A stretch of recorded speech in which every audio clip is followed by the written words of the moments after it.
Good morning, Knicks Nation.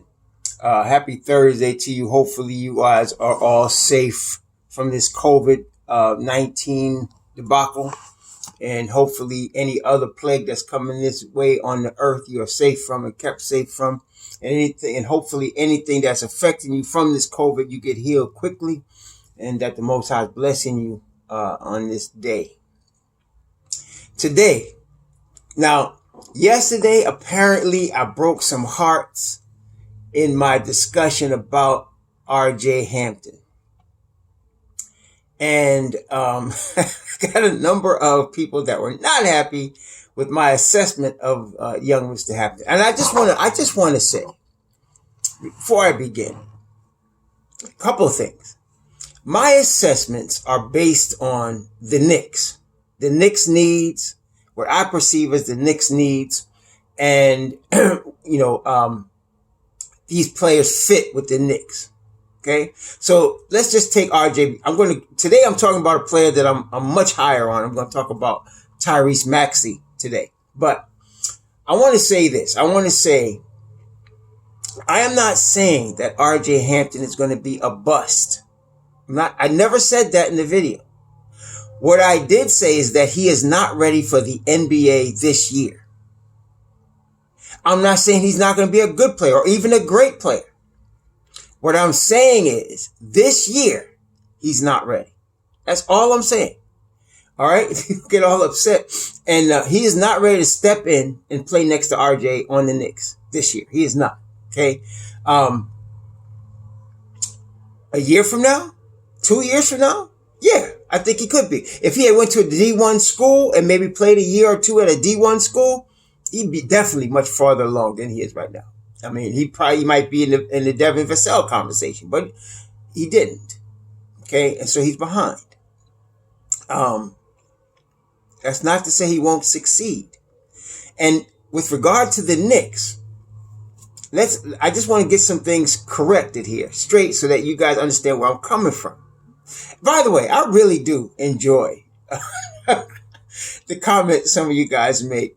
Even the ones that disagree with me, it's all good. But and I want y'all to know I'm not taking it personally. It makes me laugh. Like I said, I do this for fun. This is all fun for me. The Knicks are like my outlet team of all sports teams, my favorite sports team. And so, yeah. So anyway,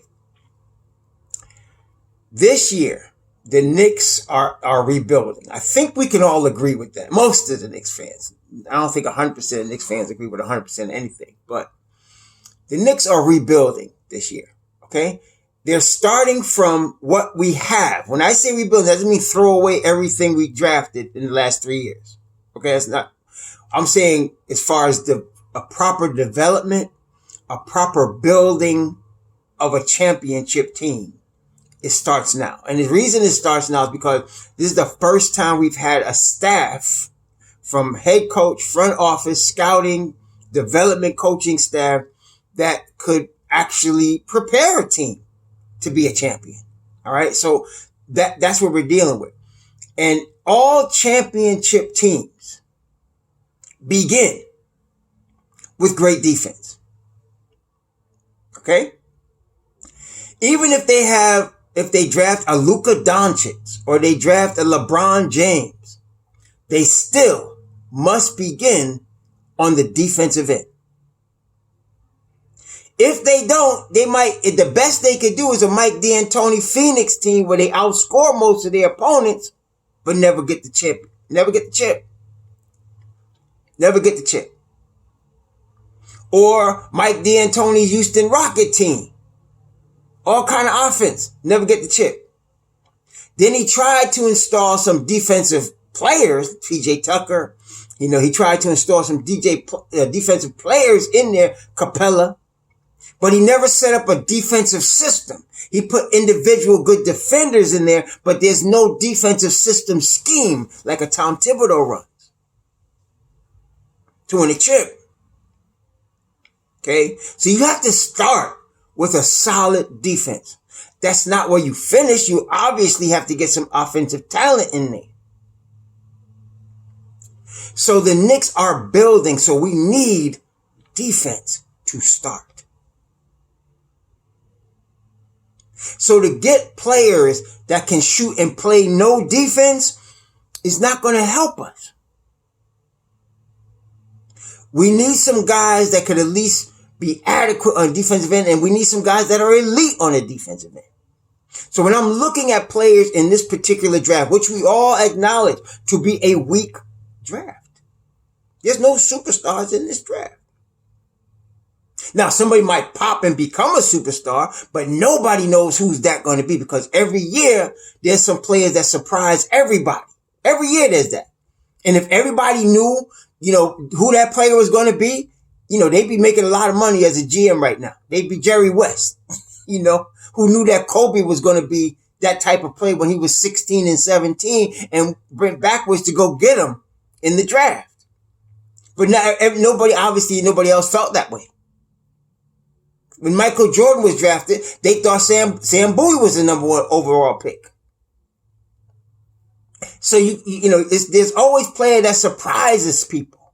And this particular draft is more than most because there's no absolute stud in this draft.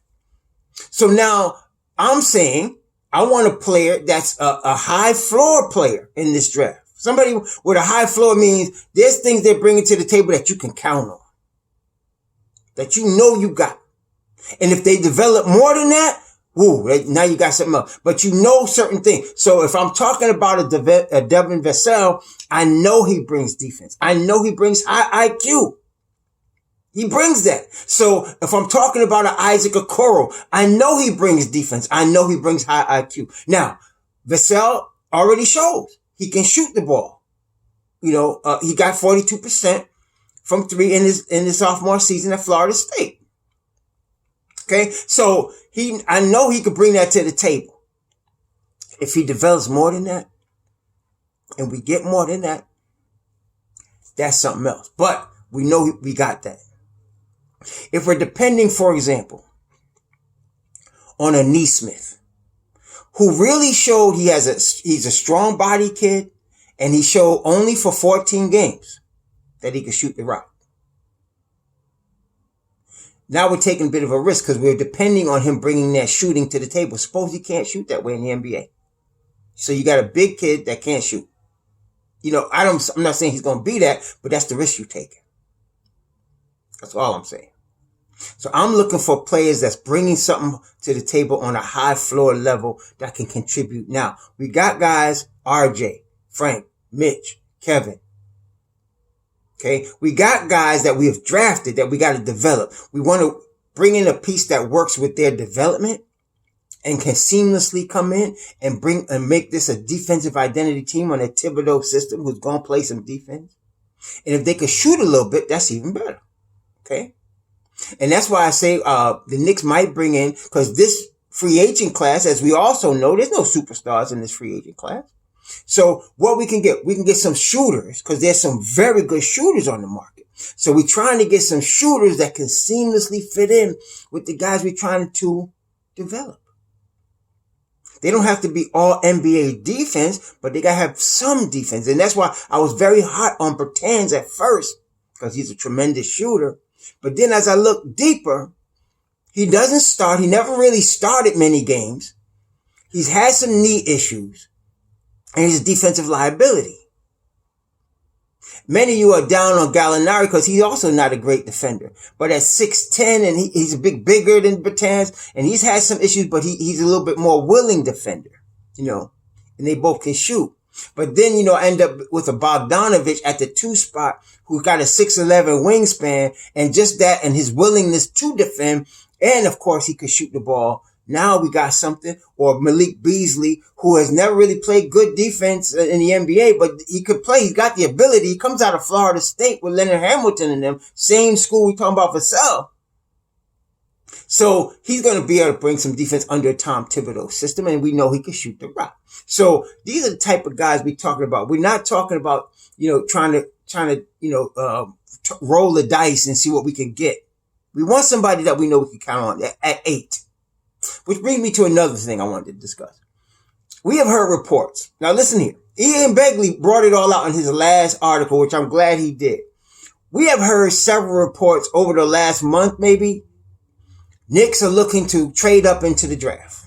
And then you got a whole bunch of Knicks fans saying, okay, we're going to trade Mitchell Robinson, Then we've got reports this week that said Knicks may be looking to trade down in the draft. Now, you can't trade down and trade up at the same time. So what is it? Then we got reports also that said they're looking to stand pat at 8. So what is it? What it is, my friends, my Knick Nation, what it is the Knicks are doing their due diligence. They're exploring all options. What Bagley brought out is that weekly the Knicks get calls from other GMs exploring their willingness to look into trading up, trading down.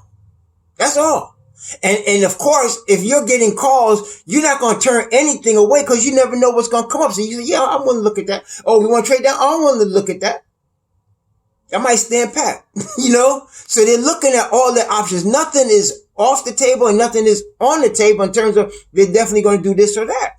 So we don't know. So we can't take every little rumor as gospel because the Knicks are just really, at the end of the day, they're exploring all their options. And I'm going to keep confidence in the staff until they show me otherwise. I'm going to keep confidence in Leon Rose because he has done the right thing so far and how he's put together, this development team. So I'm not going to trip on him right now. I'm not going to trip as if each of these rumors are coming from his office because we don't know. We can only go by what he said, what Tibbs has already said, and they don't say a lot. Okay. But they have said they are going to be focused on development. And obviously you could see that with the guys they hired, like a Johnny Bryant and Walt Perrin and Rod Woodson. You could see that they've definitely, Mike Woodson, you can see they definitely are looking on development. That's number one. Number two, you could definitely see there's no doubt they're going to focus on defense. They hired Tom Thibodeau. Come on, man.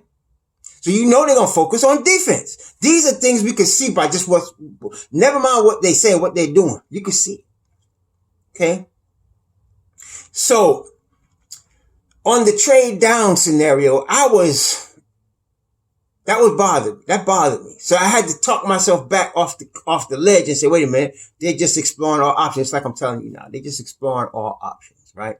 So I looked at the trade down scenario and I looked at the players. I looked at the players that would be in that trade down scenario with Orlando, right?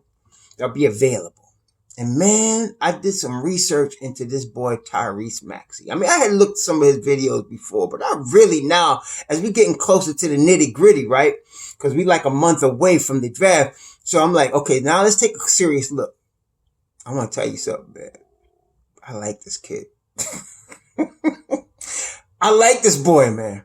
I like this boy. I ain't gonna front. All right, so let's talk about Maxey. All right. So, first of all, we know the boy come out of Kentucky, right? He come out of Calipari's team, Calipari's Kentucky team. He 6'3", about 200 pounds. And in looking at the videos of him and watching his game, you know who he reminds me of as far as his game? There's two players he reminds me of. One of them used to play at Kentucky. He reminds me of Bledsoe. His body type is like a Bledsoe. Now, if you look at Bledsoe right now, Bledsoe's even more like yoked up right now than he was when he came out of Kentucky. But when you see him in his rookie year, I see a lot of similarities between him and Maxey. Also, he reminds me of Donovan Mitchell. Now, this is what makes him so tantalizing. His game is so tight at age 19 that if this guy gets a jump shot, see, this is the thing. If we're not going to pick Devin Vassell at 8, and I'm telling you right now, people think I'm crazy. I talked on a podcast yesterday with my man Julito, and I want to say something. I want to tell you, I rank Devin Vassell higher than LaMelo Ball, higher than Anthony Edwards, higher than Killian Hayes, higher than Halliburton, higher than who else out there? Higher than Denny. I rank Devin Vassell higher than all of them. The only guys I rank higher than Devin Vassell right now, or even equal with him, is Onyeka. I think Onyeka is probably, to me, as far as NBA ready, talent-wise, NBA ready now and talent-wise, to me, Onyeka probably should be number one pick. Okay, overall game wise, should be number one pick. All right, and then to me, as far as overall NBA ready right now, Vassell, to me. And so I hope all these people pick all these guys ahead of time and leave that boy at 8 for us to take, because I see some real potential in that kid. I think that boy could be really good. The only negative about Vassell is he's skinny. That's the thing. And that's a thing. He's got to be able to handle the grind, because he's 6'7", about 190, 195. But as far as game, IQ, talent, I think this boy is, I like him. I think he's going to be the deal if he get, and I think with this system of developers we got and the system of defense Thibodeau plays. But now let's talk about my boy Maxey. 6'3", 200, and he looks like, the boy look a little yoked. First thing that I like about him, man, first thing come out is the way this kid gets after it on the defensive end. Oh my goodness. His footwork is, love it. And the way he fights through screens and uses that strength to get through the screen and then his feet are nimble and quick enough and his hips move enough that man ain't going nowhere. I like that.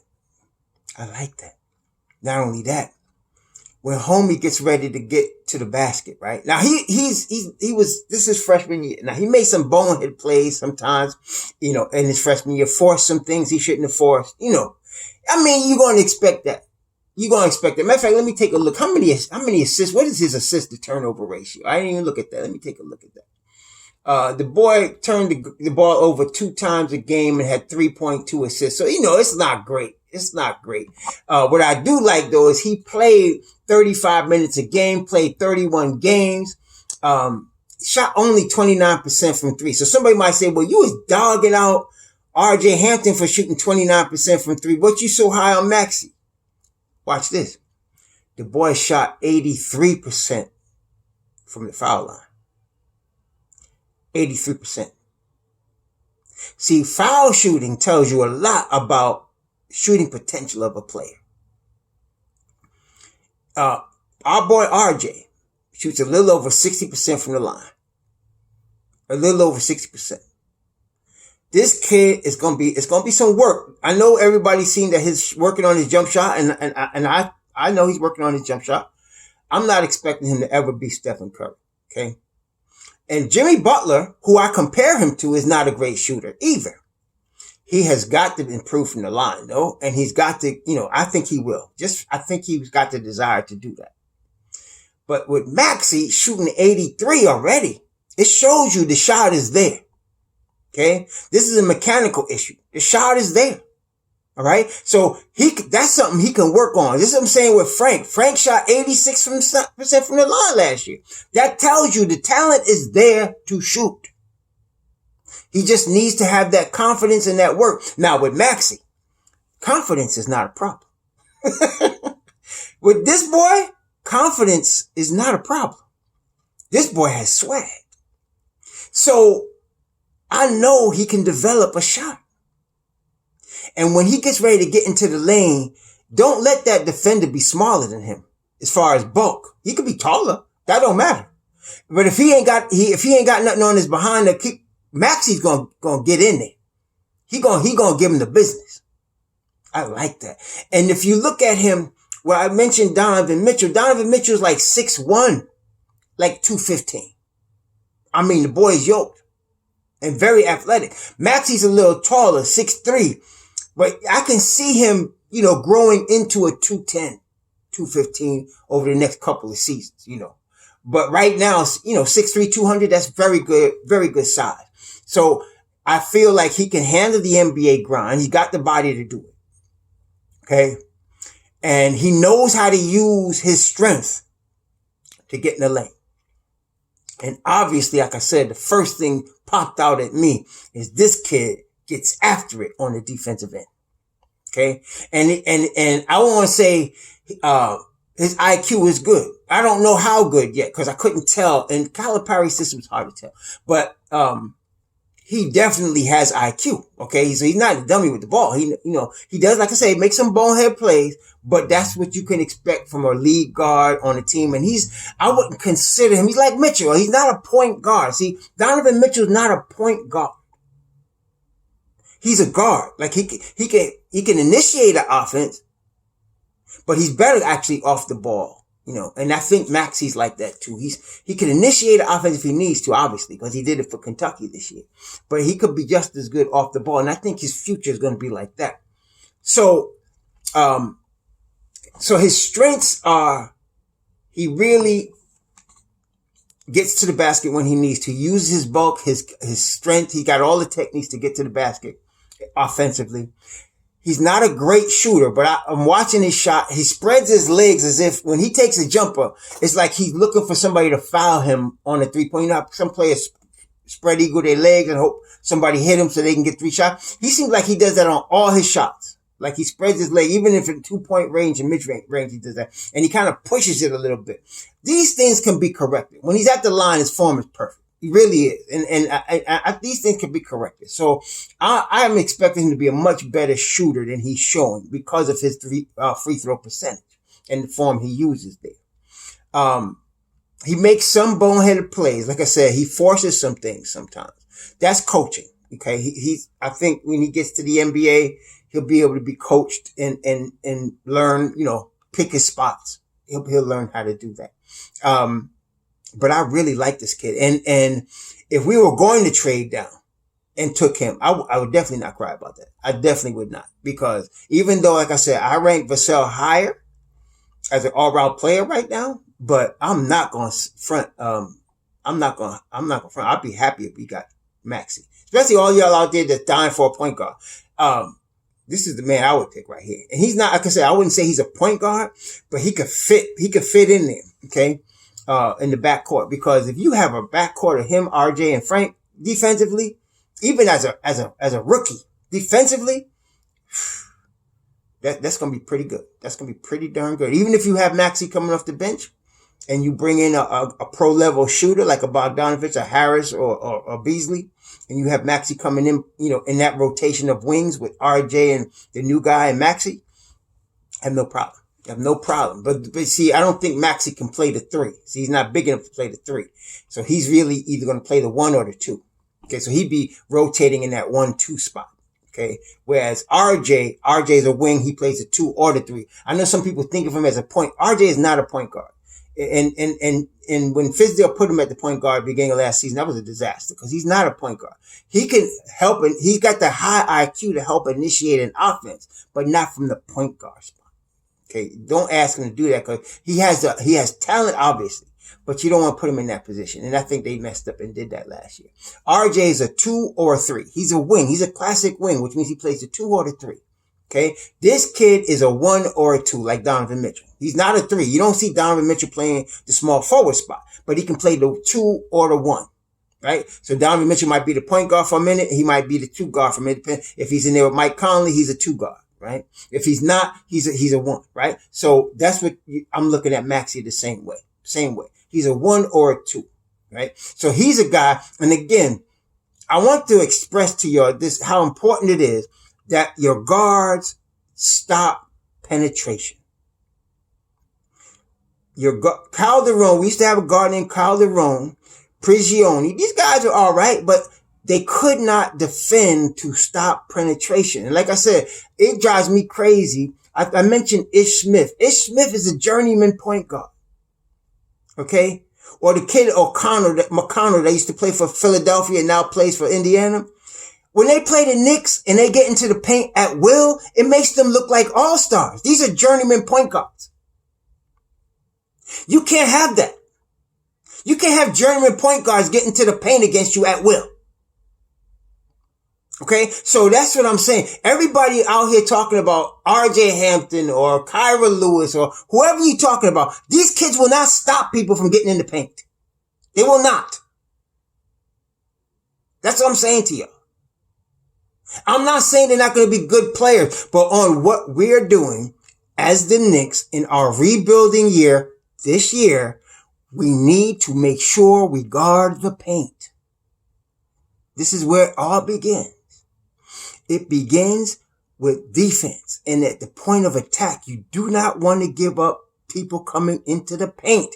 What's going to happen in that scenario is that Mitchell Robinson's going to get in foul trouble. And y'all going to say, well, see how much foul trouble he's getting in? Well, if he's got to keep stepping up because his guards are letting the opposing journeyman get into the paint, that's why he gets in foul trouble. You want him to be able to come from a weak side and help because you did such a tremendous job on the strong side.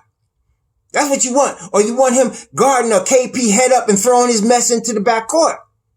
You don't want him having to switch because you done lost your man, Randall, and he's got to get a foul because he's trying to cover his man and yours.